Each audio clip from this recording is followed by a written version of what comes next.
There are two types of waves. The first is a longitudinal wave. In order to make a longitudinal wave, you would push and pull in the direction of a slinky.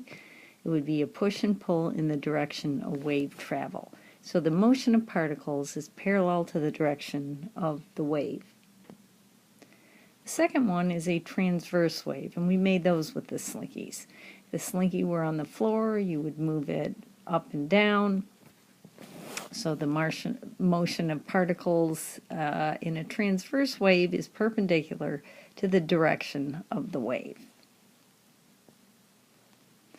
Waves carry energy and nothing else. They do not carry particles, they do not carry matter. Waves carry only energy. Now, to increase the amount of energy in a wave, I could increase the amplitude of the wave, or I could increase the frequency of the wave. Sound is a longitudinal wave. The vocal cords produce sound. The ear receives the sound.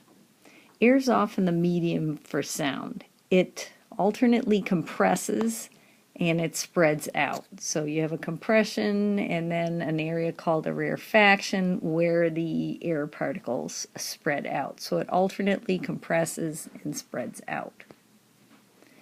Sound requires a medium, such as air, to travel through. In air, sound travels at about 340 meters per second at room temperature.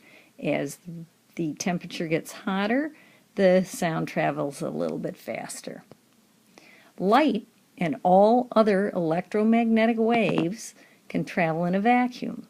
In space, all electromagnetic waves travel at 3 times 10 to the 8th meters per second. So don't be fooled if you're asked which EM wave travels faster in a vacuum. They all travel at the same speed.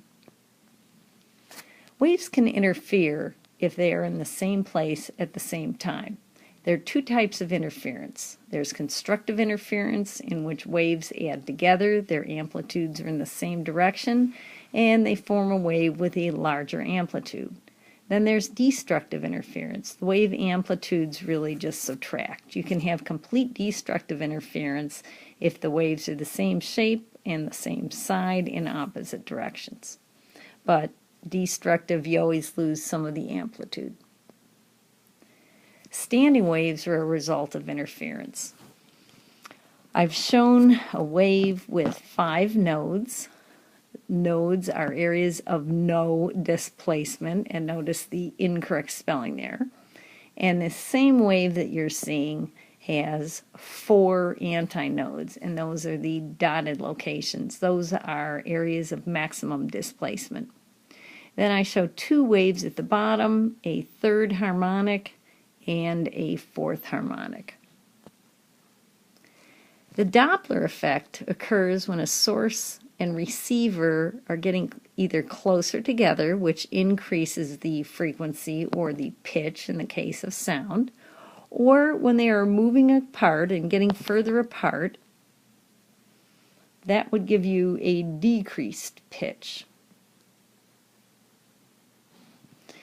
This can occur with light in addition to sound. In light, you'll see a redshift if stars are moving farther apart. And that's our review of sound.